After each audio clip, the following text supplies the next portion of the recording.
beyond stardom this time, a collection of celebrities who do far more than swan around on screen.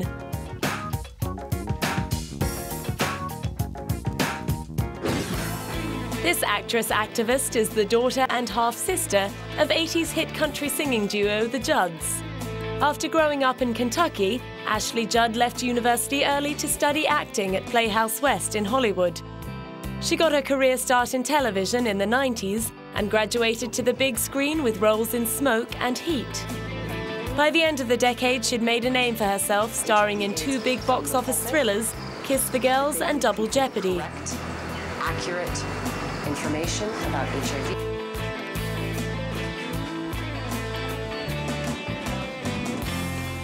In 2004, the critics were impressed with her turn as Cole Porter's wife and muse in the musical DeLovely.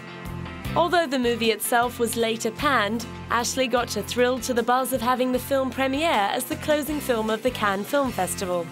Oh my God, I think it's going to be epic. It didn't really hit me until I got here that we are closing the Cannes Film Festival. Kevin and I have been asked to present the Grand Prix. Then they're playing a retrospective tribute to the 80-year history of MGM, which is a glorious studio with a fabulous Hollywood past. Then there's a concert with all the people from the film performing, ranging from Sheryl Crow to Alanis Morissette to Robbie Williams to Natalie Cole. And then there's the party. But swanky premieres couldn't be further from the day-to-day reality of the practicing Baptist, who's also a global ambassador for Youth AIDS. Prevention is our power, and all of the world's problems and solving them begin with empowered, reasonable education. And that's what we do at Youth AIDS. We have a balanced approach to prevention, talking about the A, the B, and the C. We reach out to all segments of the population, and the programs are very efficient and very inexpensive. $10 per person educated and protected for an entire year. Her mission has taken her all over the world, raising awareness of the fact that over 25 million Africans have died of the virus and that there are currently 40 million people living with HIV/AIDS worldwide. That, to me, is completely unacceptable. Young people aged 15 to 24 are most at risk. High-risk groups are spreading the virus exponentially. There's a geometric movement to this virus. What are some other statistics? You know, I think that the rate of new infections daily is over 11,000. This, to me, is an emergency. On a visit to an AIDS hospice in Cambodia's Phnom Penh, she was overwhelmed. I feel very sad, but I feel very privileged that I've been allowed to see some really beautiful people. And very pleased that they would receive me and allow me to visit with them. And I'm very grateful to the people who provide their health care with such poise and dignity. What can you do to help these people? Or exactly this. And I'm a very, in many ways, private and shy person, and I don't tell people stories without their permission, and they have granted me permission to share their story, and so that is what I am doing. As well as her AIDS work, Ashley is very active in the fight for women's rights. One of the things that really bugs me, and of course I come out of Hollywood, and so I see the machinery that helps perpetrate images of women, is a lot of the negative stereotyping about women and women's bodies, and that they are sexual objects to be sexually objectified and all of that. That's another thing that I'm really waiting for some great preacher to set my soul on fire, talking that down from a pulpit somewhere.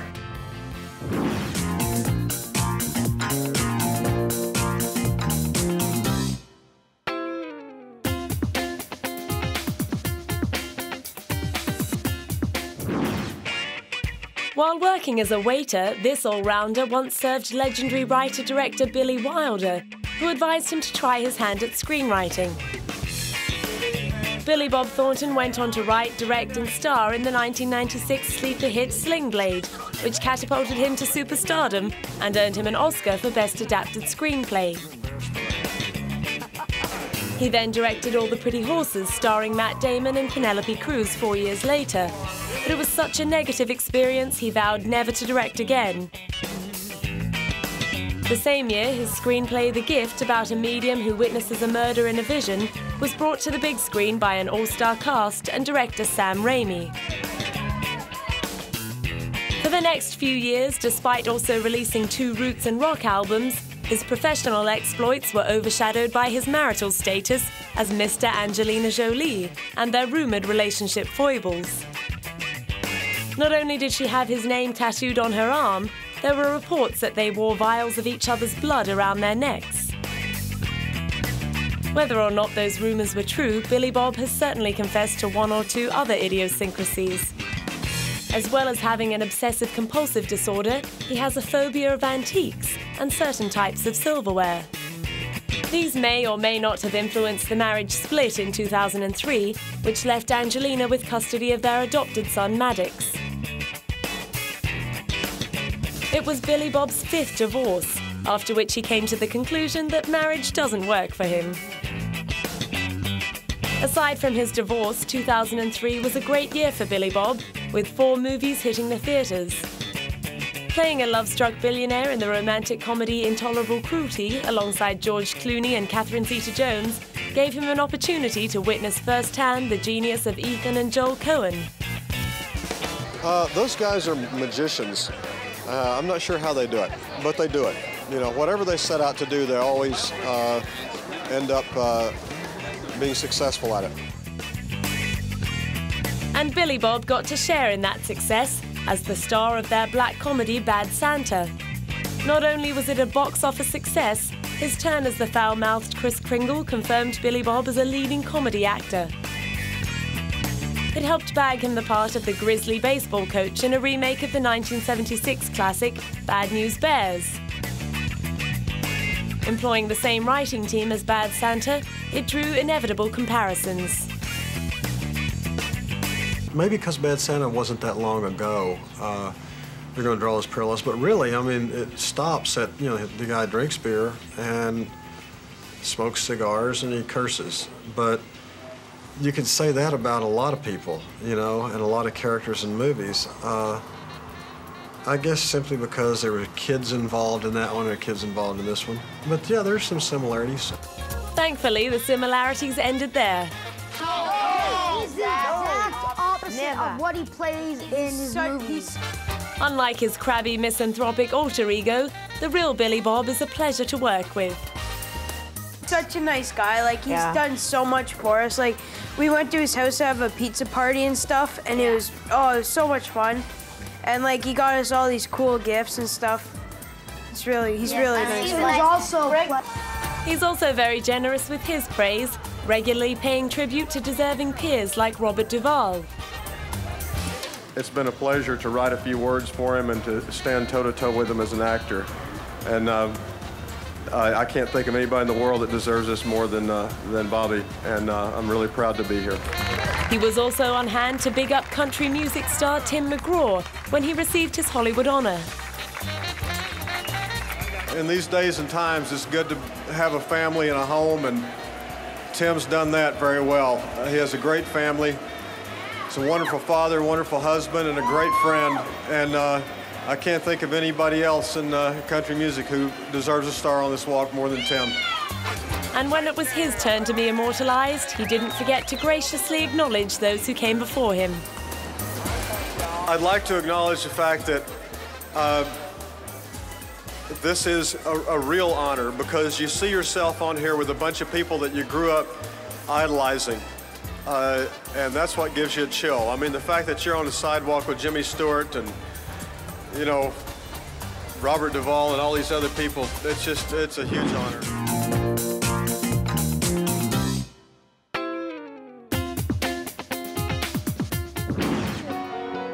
This actress-entrepreneur was named Undercover Activist of the Year by Glamour magazine in 2006. Keeping very quiet about her philanthropic activities, Sandra Bullock has set up 2 charities that donate undisclosed amounts of money to a large number of causes. She has twice donated $1 million to the Red Cross, once to its Liberty Disaster Relief Fund, and then as direct aid to victims of the Indian Ocean earthquake and tsunamis of 2004. In 2005, she plowed money into the relief fund for Hurricane Katrina and helped towards the rebuilding of New Orleans' oldest school. Let's not make that the place that we're just happy to go party and have fun in and be there for a while. If we don't take care of it now, it's not going to be there. And it makes me sad. You know? Thankfully, Sandra's star power and business acumen have put her in a position to be so generous. In January 2007, she was ranked at number 14 on the Forbes list of the richest female entertainers. Taking over from Meg Ryan as the queen of romantic comedy in the late 90s, her sparkling combination of beauty, spunk and wit helped make hits of films like Speed, When You Were Sleeping, Miss Congeniality and 2 Weeks' Notice, which teamed her up with the upper-class English wag Hugh Grant. Liked him, you know, as a person very much, and then I started getting concerned that when we would get on set that maybe little Mr. Pissy Pants, but he was actually unbelievable. Which is my reputation in the business. And he kept telling me that was his reputation, so he sort of set me up for like disasters and tanties, as he put it. But I've never worked with anybody who has made me want to step up to plate as much as he does. He makes anything he's in better. She got a taste of some of the behind-the-scenes pressures as executive producer on her 2002 psychological thriller Murder by Numbers. Well, I was executive producer, so my responsibilities aren't as great, but it's, you know, it's time-consuming, and you just feel like you could. I'm afraid to go in here and start taking notes on things I want to change, but at some point you just have to let it go. It wasn't her first producing gig. Her company Fortis Films, which she runs with her sister and father, had already found fame and fortune with films like Gun-Shy and Miss Congeniality. It has since clinched a lucrative syndication deal for its TV sitcom George Lopez that reportedly banked Sandra $10 million. She also owns a restaurant in Austin, Texas called Best Bistro. All these enterprises no doubt kept her busy after filming 2 Weeks' Notice, when she took an 18-month break from acting. Going back to square one meant auditioning for parts and scouting for good scripts that would help her break out of the romantic comedy mold. She well and truly did that in 2005, playing an uptight and racist rich housewife in Crash. The same year, she married motorcycle builder and TV show host Jesse James. In 2006's Infamous, she played the frumpy, erudite author Harper Lee and confessed there were still plenty of acting challenges left to face.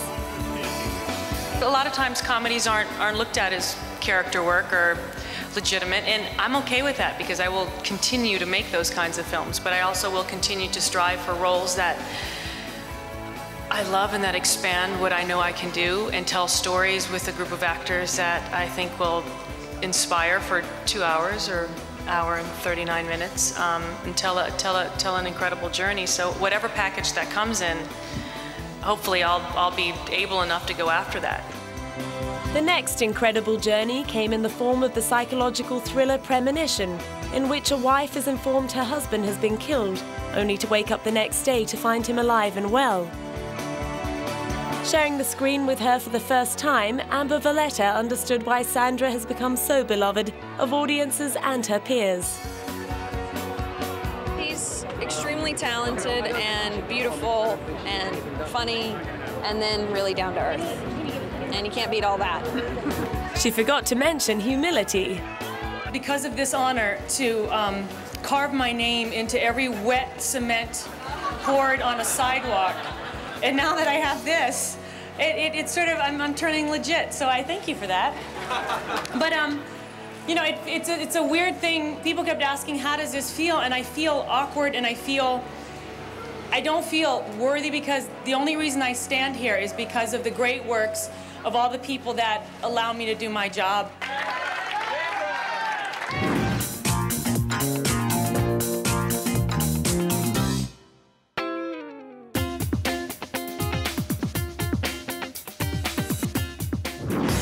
This diminutive vegetarian recently opened an Italian restaurant in Miami that reportedly serves meat on its traditional Chop House menu. Danny DeVito still lives in the US state of New Jersey, where he was born in 1948 to Italian-American Catholic parents. His film career began with his role as hallucinating mental patient Martini in One Flew Over the Cuckoo's Nest. However, he became a household name as the amoral boss from hell in the late 70s sitcom Taxi. He consolidated that image on the big screen to great effect, playing the bad guy in comedy blockbusters like Romancing the Stone, Jewel of the Nile, and Ruthless People. In 1987, he smoothly joined the ranks of actor-directors with the dark comedy Throw Mama Off the Train, in which he co-starred with Billy Crystal. It may not have wowed critics, but it did get the thumbs up from the audiences, who turned it into a major commercial success. Since then, he's been as hard at work behind the scenes as he has in front of the camera.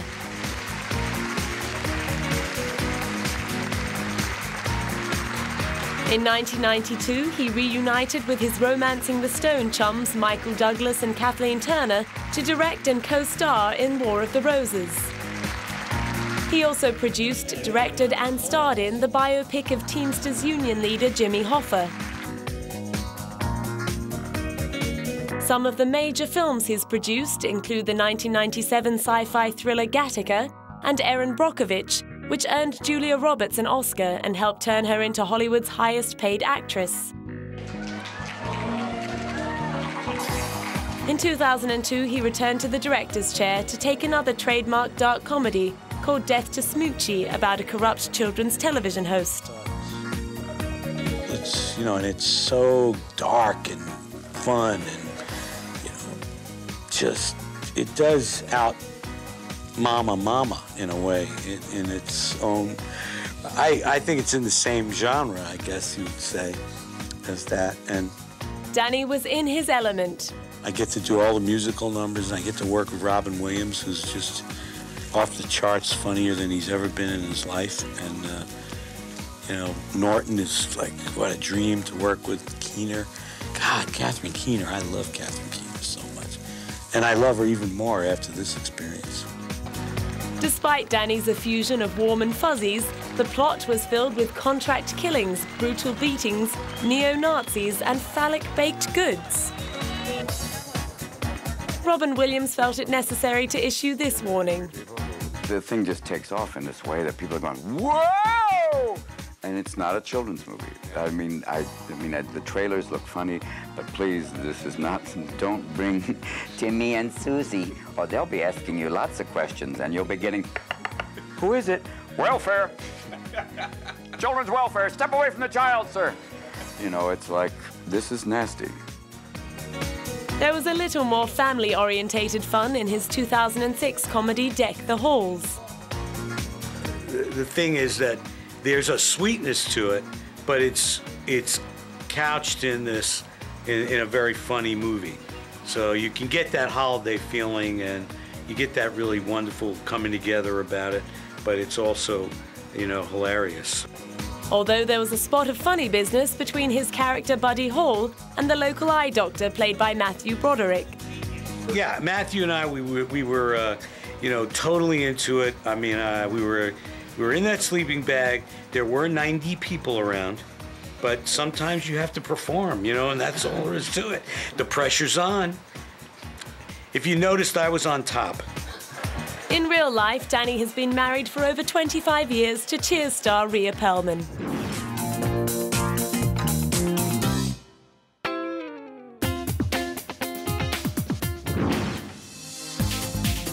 This last great star of Hollywood's golden age reportedly hates to be called Liz. Way back in 1962, Elizabeth Taylor was the first actress ever to command a salary of $1 million.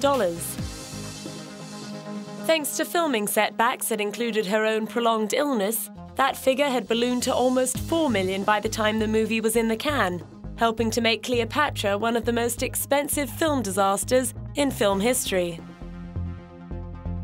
It is still remembered as the film that almost bankrupted 20th Century Fox. The elaborate period flop that furnished Elizabeth with 68 costume changes also earned infamy for introducing her to the charms of Welsh actor Richard Burton. While still married to her fourth husband, Eddie Fisher, she and Richard began a highly publicized affair on the Cleopatra set. Condemnation of Liz's loose morals rang out from every quarter. Even the Vatican newspaper was prompted to refer to her actions as erotic vagrancy. But within 2 weeks of divorcing Eddie in 1964, the torrid romance became legitimate. Their tempestuous relationship and extravagant lifestyle, along with Richard's legendary drinking habits and Liz's frequent trips to the hospital, made them media target #1 for over a decade. Their divorce in June 1975 was followed by a remarriage 4 months later, which ended in yet another divorce in 1976.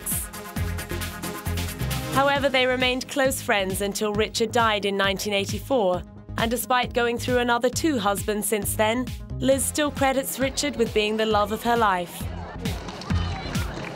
Given the bewildering number of illnesses she's endured over her lifetime, she may well have expected to join him by now. Despite suffering no fewer than 73 illnesses, injuries and accidents that required hospitalization, including an emergency tracheotomy, a brain tumor and several visits to rehab, she's clearly made of sterner stuff. After a 60-year career yielding 50 films and 2 Oscars, she's still very much a force to be reckoned with, particularly in the fight against AIDS. In 1985, when most other celebrities were sticking their head in the sand about AIDS due to its moral complexities, she was out and proud in her dedication to combat the disease. In fact, she recently got into hot water with Nancy Sinatra when she posthumously slammed her father Frank for shunning her first AIDS benefit back in the 80s. She helped establish the American Foundation for AIDS Research and created the Elizabeth Taylor AIDS Foundation in 1991. Since then, the 2 organizations have raised well in excess of $250 million. In 2003, despite the fragile state of her own health, she dragged herself from her sickbed to lend her clout to the annual Amphar Cinema Against AIDS benefit at Cannes. I pray to God that we do not give up. I'm sorry for getting so emotional, but I know so many people that have died on the front. And I wish you all the best. You have my prayers. 2 years later, she refused to let a wheelchair cramp her style as she launched the new UCLA Clinical AIDS Research and Education Center with a little support from a star-studded audience. I am proud to lend my name to their campaign to establish an endowment that will allow them to continue their crucial work. Even now, as we see a glimmer of light at the end of the tunnel, we cannot give up. People with AIDS are living longer.